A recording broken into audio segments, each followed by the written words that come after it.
Hi, everybody. It's Michelle Jackson here to meet with some amazing, amazing writers. These were our second and third place winners of the Chapter One writing competition. They actually placed in either our poetry, nonfiction, or fiction category. And we're so excited to have them here to talk about their work. We always like to give people a little screen time because this writing thing is tough. And so we want to make sure that we are connecting with potential readers of our work and also giving our Black writers an opportunity to really shine. These are some of the most significant writers of this time, in my opinion, because these are writers who have had their work evaluated by our set of judges, our professional editors, and they actually placed in this competition, which was extremely competitive. And so, what we did last year, or actually earlier this year, is that we spent several months collecting our submissions. We assigned those submissions out to our beta readers and our editors, and they had 2 months to review them. And what is so dynamic is that they not only reviewed them, but they provided numerical scores as well as feedback so that our writers could figure out how to fine tune and to make their work stronger. So let's bring our writers on the screen and congratulate them for their winnings. Hi, ladies. Hi. Thank you so much for being with me. It's always so amazing to meet the writers in these competitions. Something that I'm sure most of you know is that when most of us submit our work in a writing competition, we rarely get anything back but an email that says either you won or you didn't win. But rarely do you get an opportunity to hear back from the judges. And so that's what makes the Chapter One writing competition unique. And so I'm excited to have you all here. I want you to talk to us about your work and tell us where did you place so people can know where you placed in the competition. And then we're going to come back and talk a little bit about your process of writing. So let's start with you, Dondi. Introduce yourself and tell us a little bit about yourself and your work. I'm Dondi Dancy. I write using the pen name C. Elyse. I write in primarily the magical realism, chick lit, and dirty realism genres, and I placed second in the fiction category. So excellent. Was there anything that your judges said to you that you think that helped you to strengthen your work? Yes, I know um, by virtue of my day job, I am extremely wordy. I'm a legal professional. I'm sorry, we love words. We're just wordy people. And the judges expressly stated that although the material was extremely engaging and made you want to continue reading, the characters were not introduced early enough. So that was an indicator that yes, description is good, but too much description can be overload. Well, I'm not a judge, but I did read a lot of this work, and I can tell you, see Elise's submission, "All a Dream," was so well written, and I really enjoyed it. I was happy to see it there, and just happy to know that you're with us. So, congratulations Thank on you. winning in this competition. And so, our winners received a trophy for, and they received also this interview as well as discounted services on direct to author. And Elise actually has a book on direct to author, so you can always go out and you can find her work there. So thank you so much for being with us. Tiffany Thank you for is having our second place winner in the poetry competition. Tell us a little bit about yourself. Yes. So it's weird because like Dondi, I'm around words all day. So I own and operate a professional writing company called Birthright Consulting Group. And so I'm dealing with words all day, and poetry and like this community is really the only space where I push myself to do more creative writing, because most of the way I make my money is not through creative writing. It's either like writing, help people write books, or helping write grants or writing curriculum and things of that nature. So it was always a good time for me to really express and use my creative writing, because that's like my first love in writing anyway. And I remember one of the judges gave two pieces of feedback for me that was really helpful. One was um, they complimented my ability to help the reader feel like what I might have been feeling and like make it very relatable. And in my poetry, I tend to use a lot of like scripture or things from the Bible. And it's always my intention to keep it like untainted and like just like the way God said it. But it was interesting because one of the feedback was, maybe exploring how to say those things like in my own words. And so at first I'm like, well, I didn't want to, but then I thought about it and I'm like, but you know what? That is also a way to be stretched. Like, how do I say that same thing in the way that I understand it, or in the way that someone is like, oh, I know that feeling, and like what that means to me in this moment. So the feedback was really good. I think that it's always nice to hear what other people think about your writing outside of like what like friends and family, because it's just a different feeling, because your friends and your family, like, they know you, they love you, and like we know some of us have those critical friends, but for the most part it's like, oh, this is great, this, but someone to come across my writing who doesn't know me and to give me feedback that is really like, what, I never thought of that in that way, is super helpful. So I'm Well, grateful. I was so excited to see your name. I interviewed you, what, about 3 years ago, 2 or 3 years Yeah. ago? Hmm. And I was so excited to see you. So congratulations. I love what you said. It is a great opportunity. It's always good when you have someone you don't know to give you opinion about your work, and that's why I wanted to do the competition. And just to let everybody know, our judges come from all walks of life. Okay, these are not just members of the Black Writers Workspace. These are writers of different races, different age, different locations throughout the country. They come together, they volunteer their time, and I love what they do, because to commit their whole summer to reading all this material is a big deal. And they do this for us every year, and they're so excited to be a part of it. So thank you so much, Tiffany. Tiffany's going to read a piece for us. Her winning collection of poetry. I think it's called Love Love. I think we have Love Remix, but it's called Love Love. I caught that later. And so we're going to definitely hear from her a little bit later. So, Indy Jones, introduce yourself and tell us about your work. Hi, my name is Indy Jones. I am a USA Today bestselling author of paranormal romance and a lot of futuristic fantasy stories. I write a lot about witches and shapeshifters and magic, and sprinkled in with a lot of different types of African mythos. So I'm all about putting us in the forefront, filling those gaps and spaces with our readings that we aren't typically shown or highlighted. And so I came in third, and that was with the book, and I'll share it here. It's entitled Barely Gold. And this is actually the second book in my Fairy Tale Fatale series. The first book is Crimson Hunter, and that was a reimagining of Little Red Riding Hood. This is a reimagining of Goldilocks and the Three Bears, but not in the way that you would actually think.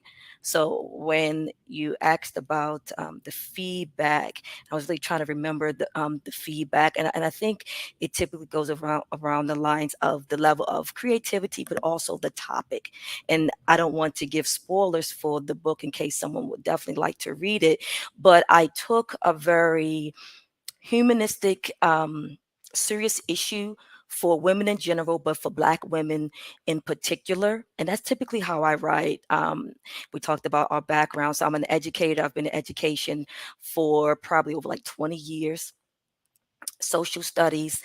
And so I draw on a lot of history and I integrate that into my fantasy novels. And so I did the same with Barely Gold. So I took a very serious issue and then just put that fantastical twist on it.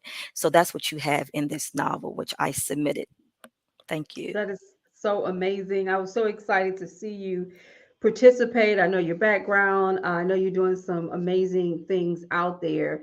And let's talk about writing fantasy, because when you do your reimaginings, it sounds like you're trying to infuse these reimaginings with topics or issues that can really touch us from a social perspective as well. But are they your Black experience twist on these? Like, for instance, this is Goldilocks and the Three Bears reimagining. Is it about you also putting your own personal twist on these stories. I don't want to give it away, but give us a little insight to how you are creating these reimaginings and what is inspiring them. Sure. So, let me speak about, I think a great example is speaking about a book that's not this one. So I have a book entitled A Queen's Pride. It's part of my feline nation duology.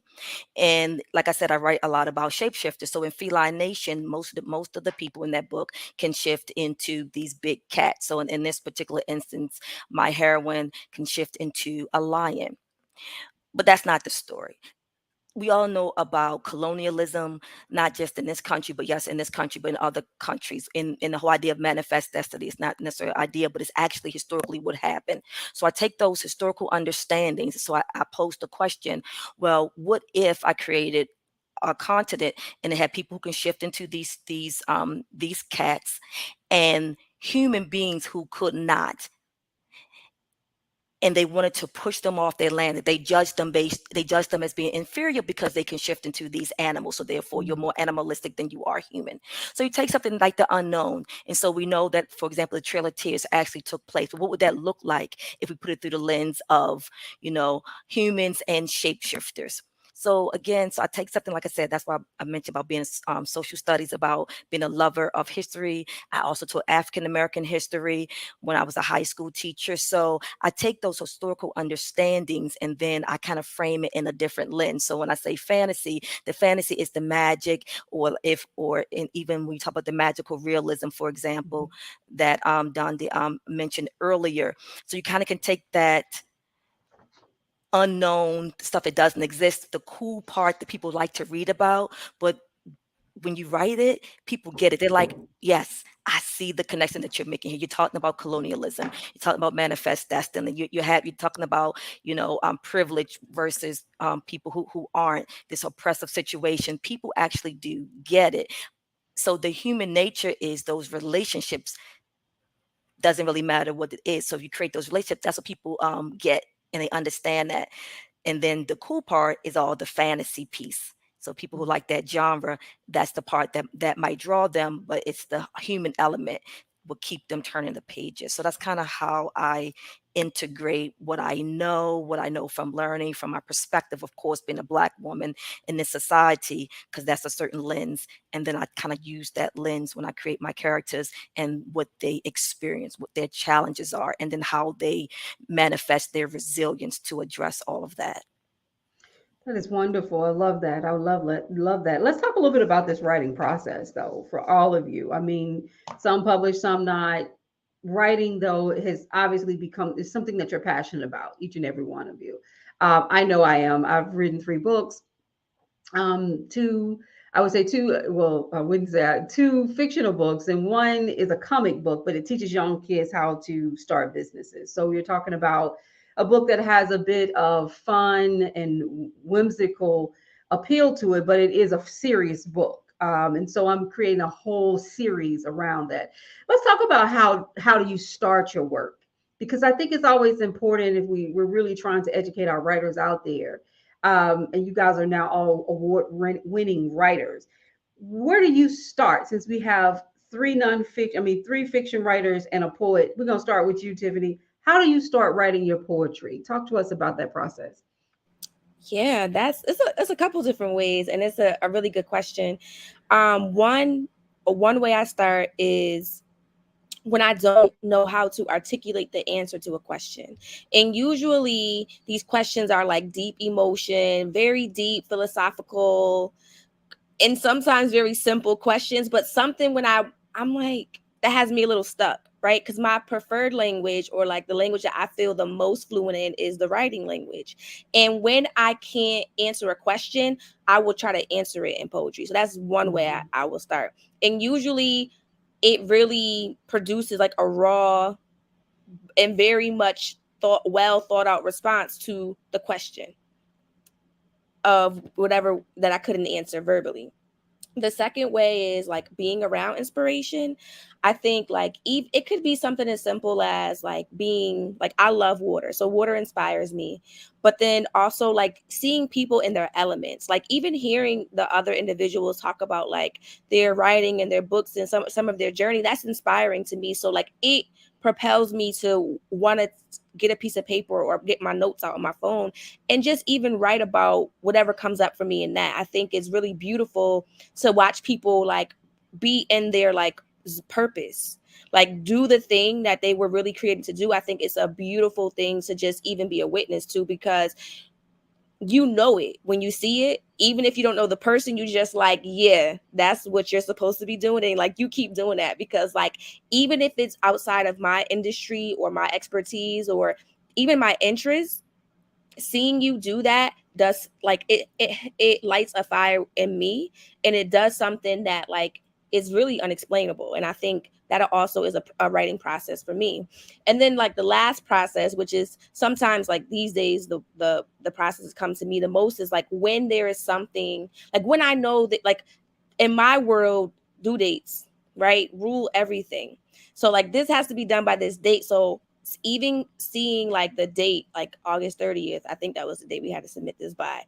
Oh, let me do that. Like it, because I know that it's an opportunity that I wouldn't want to miss. Right. So that speaks to me, like knowing like, wait a minute, this is something that I really love to do. And I'm not really making the space and time for me to do it otherwise. So like that trigger date for me is like, let me get on it and actually put work into something that like, it's just something that I love outside of like work, outside of a commitment, outside of promises for other people and clients. It's like, and sometimes it takes that pressure in order for us to really like get serious, at least for me. So that in itself is like, you know what, I can't let an opportunity miss me. By that due date spoke to me, I'm gonna write, I'm gonna sit down, I'm gonna do it just like I would do any other work for anybody else. So yeah. Excellent, excellent. Dande, Dande, talk to us, or see, at least talk to us about your what inspires you, and what are you hoping Well, to accomplish, and talk to us about your writing process, because everybody is different. For okay. me, some people will outline, they get started with that. Some people are inspired. Some people write very strategically, meaning they set a time and I'm going to write 8 hours out the day. I can't do that, ladies, and I've been trying. I just can't do that. I write when I'm passionate about writing. And it may be 3 in the morning, it may be 5 in the afternoon, I may be sitting in church, I may be sitting at a Starbucks. But when something comes to me, I stop and I write it. But I just am trying to teach myself how to write on schedule, like 4 hours out the day. I have a hard time. Dundee, talk to us about your process.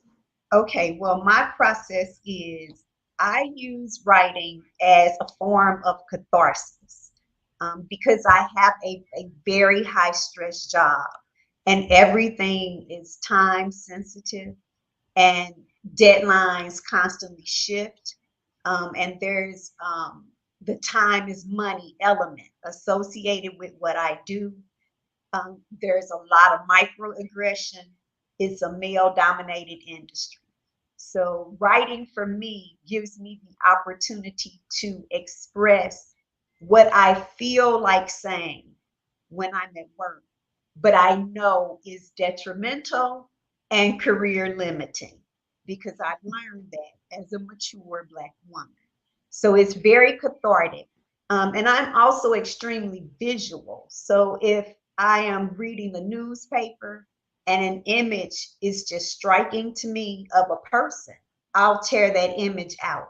And then I can create a character based on that image. So I can come up with a name, an occupation, their likes, their dislikes, and everything. And that's generally how I start. I always start from a character. It might not be the antagonist, it may not be the protagonist, it may just be a minor character, but it's something about that picture that is striking to me, and that person has to be included in whatever story I'm about to work on. And then I'm also, because of the industry I work in, you cannot disclose anything. So I'm also very auditory, and I overhear without intending to eavesdrop. And a lot of conversations that I hear are snatches of conversation and pass me.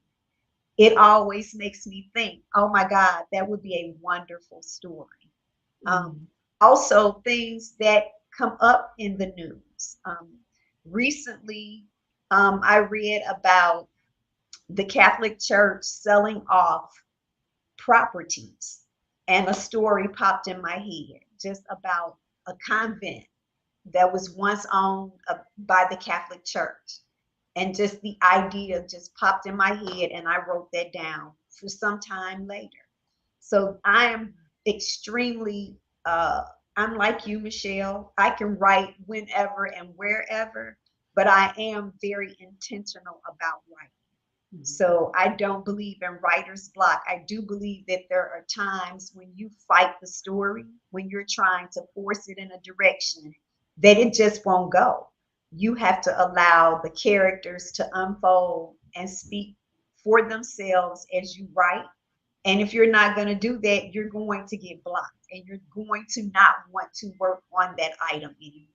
So that's why I will stop and put things aside and have to come to grips with the fact that I'm forcing what I think this story should be onto the page, and it's not working. And that's part of the reason why I don't work with outlines.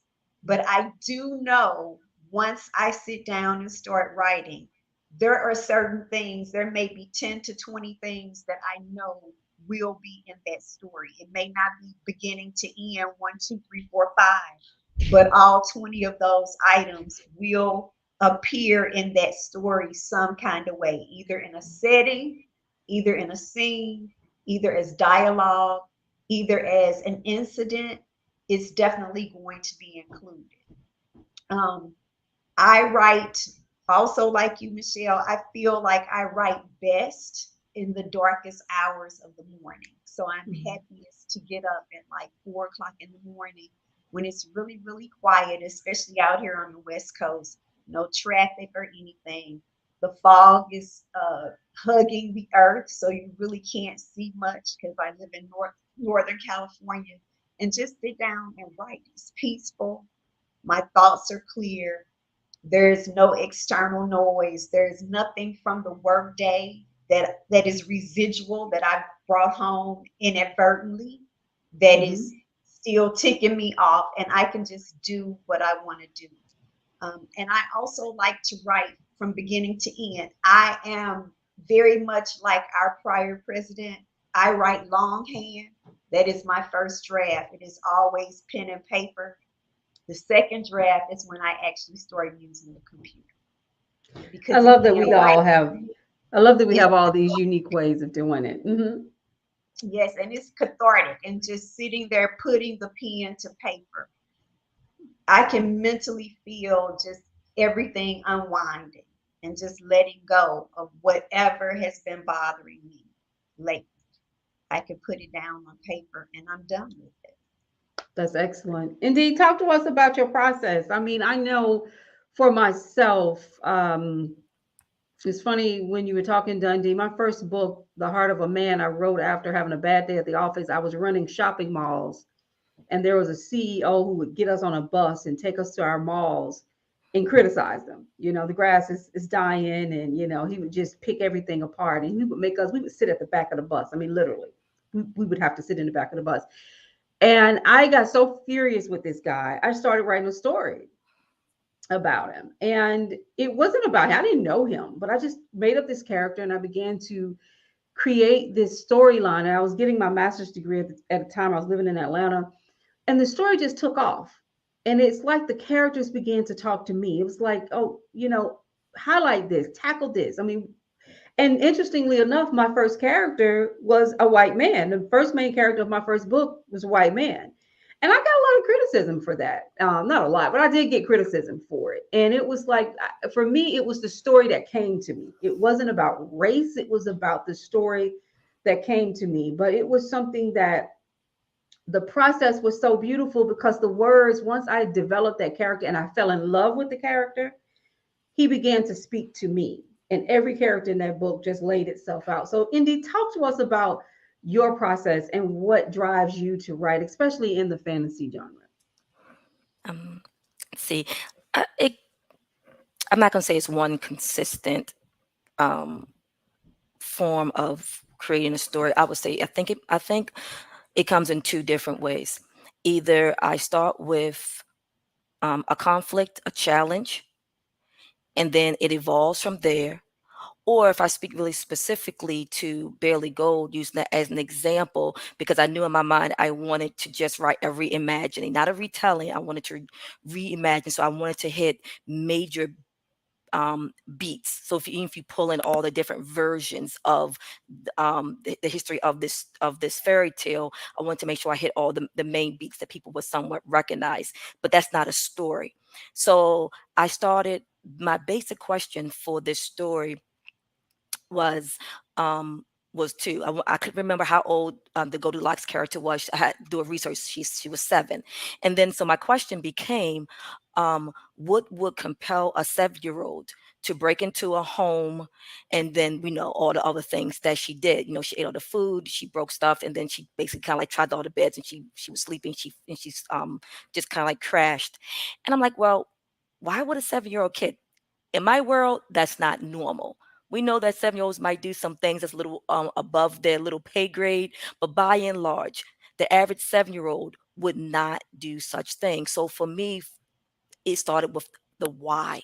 And the why, and once I came up with an answer to the my why, it was like, yeah, this is a great why. It's not a great why. But it is a very modern story as far as something that is right now in the known what we experience, like I said, as women and specifically Black women. And if I keep saying this, you probably can figure out exactly what I'm talking about. But and so that was me. But I had to answer that question because if I don't know what the conflict is, if I don't know if I have a question, what the answer to that why is, I cannot then proceed to write a story. Mhm. So once I had my why, I was like, okay. And then I'm big on research. I think we all talked about our previous background, and I mentioned being in education. For me, everything is about research. And so whereas Dondi will write everything down, I have like a little journal for every book I've ever written. And some things I print out, some things I just write off of Google. I'll look up fantasy name generators. I have tons of notes that I take, and I just put it in the book. That's easy for me just to kind of like flip through. And I use that. And that's kind of like my little, Bible, if you want to use that word. But so I have to get to a certain level of understanding like that core piece of the story, and then I'll start building from there. I do plan some things out, but I don't plan out everything in great detail. But there are like major points that I kind of know where I want to go, and then I begin writing. And for me, I don't, I know kind of sometimes what I want to do at the end, but what I tend to do to help me chunk everything, I did most of my chapters. It's either just a straight chapter, or I may have want 2 or 3 sections, and I literally think about each section in a chapter, and that helps me focus and narrow my focus as far as what I want to achieve for that time. So when we talk about how much time during the day I'm going to spend, I don't think about in terms of, oh, I need to write for 2 hours, or I need to write for 3 hours, or even just for an hour. I say, okay, if I can finish this section, and whatever that section may be, I don't know, that might be several thousand words if it makes sense for it to be that way. But my goal is what do I want to accomplish in this section? And I move to the next one, what I want to accomplish in that section. So it helps me not feel overwhelmed saying, I mean, I invariably always write full length novels. Most of my stuff is over 300 pages. I don't think about that because I think that can be overwhelming. I look at what do I want to achieve with this very narrow, specific goal. And I only write, unlike, I know what you're saying, Dondi, I write sequentially. I can't think about, I can't think about chapter 15 if I haven't written the first 14. So that's how I think Mhm. about my books. And I write every one like that. I don't think about word count or pages. I write until the book naturally come to a good feeling end. So wherever that is where it ends, and it always works out because it ends where it's a natural stopping point. Excellent. Dundee? I would like to ask Indeed, because you do work in the fantasy genre. Do you start at world building, or do you start with the characters and then build the world around the characters? Do both. Okay. Because when you start to look at characters, their demographics, their characteristics, it's based on the world in which they grew up in. So it kind of like comes along the same time. If you're thinking about how they dress, the food, how they traveled, The all of that is language. all of language, all of that is natural world building as well. I'm not saying I don't sit aside and think specifically about this, but all of that kind of blends together because I'm really conscious about characters being cultural beings. All of our characters are, even when people think that they aren't, because we are cultural beings. But I try to be really explicit in that. So I understand that when I'm building a character, they're cultural, which means they come from a character. So I mean, come from a culture. So yeah, it kind of comes along at the same time. Thank Great you. question.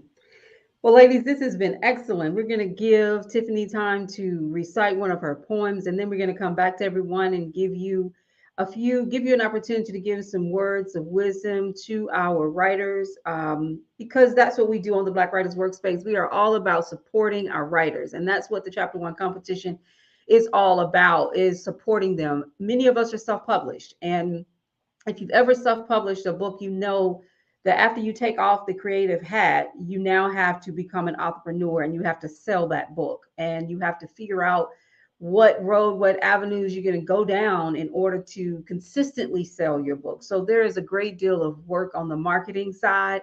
And so competitions like this help to validate our writers. It helps to give them an opportunity to get feedback, to win prizes, hopefully a little seed money to help them with the next book, to get a good editor or something like that. But we have a plan when we do the things that we do on the Black Writers Workspace. And so this is all about support. So I do ask that you go out, buy everybody's book on the screen, be supportive of the things that we're doing. So as Tiffany prepares to recite one of her poems, we do ask the people on the screen to start thinking about those keywords, what you're going to leave behind so that our writers can be inspired. I'm going to take everyone off the screen so that Tiffany will have it all to herself. And what poem are you going to read for us? I'm gonna read the Love remix. So the one that we were talking about, that kind of got mixed up with the body of work. I'm gonna read that one. Excellent, excellent. All right, so here it goes. He said, "Have you ever had real love? That hard to explain, but you can feel love? Had to think, but really it's hard to say when you are filled with it, but ain't ever really feel love. At least not love like that. I guess everybody wants ideal love, that flaws concealed love, posting pictures of your meals love. But I just want love in my language because I never had affirming words revealed love. Or just because I'm me, absolute zeal love. I did have the for you I kill love, and then he killed me with his words, so I had to learn to heal love. I never had serenades and automobiles love, or the respect is as strong as steel love. I've seen the enemy steal love. I used to try to perfume my bad decisions in the sense of love until I got sick of love that wasn't sent by love. Out of order actions, acting fast, acting out of order, forfeiting the experiences that's designed by love, putting love last. God's love language, I mean that love. There were times I loved in sin, so I paid the price, love. Truth is, obedience is better than sacrifice, love. Even then, Jesus already gave his life in love, covered my transgression with love. So when I think about my life, I've made the decision to walk in love with love. I want love radiant like life giving light, the kind where even if we fight, you never think you're always right, love. And we grow together, but we still have our own unique lives, love. I want best friends, we laugh till we squeal love. Carefully crafted and precious on the potter's wheel love. Sunsets are a backdrop to unrivaled satisfaction and appeal love. Doesn't make any sense, yet it's true, but feels surreal love. It can't be duplicated because it's destiny, signed and sealed. Love. Oh my. Excellent. Great job. Great job. Love that. I love that poem. That is beautiful. That Thank is you. beautiful. I definitely want you to continue to write and put that in a book for us because that is just so excellent. Thank you so much for being a part of the competition. And you guys are joining an amazing group of writers who have all won this competition. I have the winner for the fiction category last year, Beeline Carter, has now won a Firebird a writing award. She has won so many competitions over the last couple of months. I'm just blown away. So we are picking some great pieces of work. And I hope to continue to see you guys soar because I know that you will. And we're going to just wrap it up by giving everybody an opportunity to give, 30 seconds of just inspiration to our writers. And we'll start with you, Indy. Anything you want to say to our writers to get them motivated and inspired? Yeah, I think one of the best pieces of advice I can offer is to one, be patient with yourself and be kind. But two, and this again, this is the educator in me, be patient and do your research. Research will save you every single time. Mhm. Research, research, research, and don't be afraid to ask questions that will help you throughout your career, no matter what it is that you undertake. Excellent. Thank you so much, indeed, for being a part of the competition. Congratulations on your winnings. Good luck with everything that you're doing. Stay with us. We just wanted to give everybody an opportunity, and then we will say our farewells. Dundee? Thank you. I would say invest in yourself, invest in learning your craft, find your community, and just know, much to what ND said, be patient. You have an audience. Don't get discouraged by the rejections. Just know that you have an audience. All you have to do is go and find. Excellent, excellent. And Dundee is a writing coach, and her information is on our Hire Pro page for the direct to author. Direct to author is a online bookstore that I created a couple of years ago, so that we as independent authors will have a space to showcase our work. And so once you upload your book, which is free, we promote you. But we also have a Hire Pro page where if you want to get with some validated and some reputable companies to help you with your books and book marketing, you can do that. So thank you so much, Dundee, for everything that you've done, and Thank congratulations on your you. wins. Thank you. Tiffany?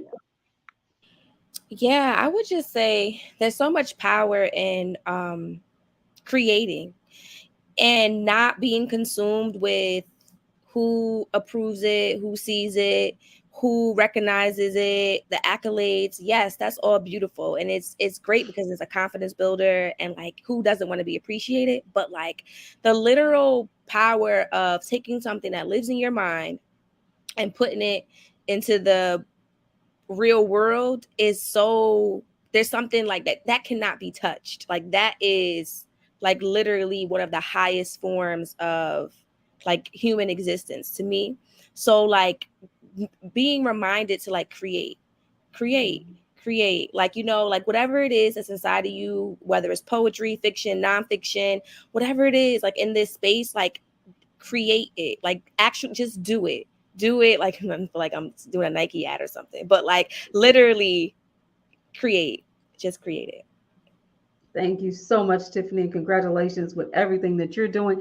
I look at you and I feel like there are about 10 or 15 books that are going to be coming out of you. So get started. I can see it, I can feel it, and you got to just keep moving forward. So, congratulations, everybody. Thank you so much for being a part of the competition and for winning this competition. We hope that you will continue to be a part of the Black Writers Workspace. And so, we're going to end. No one go anywhere. I want to say a formal farewell. So thank you again.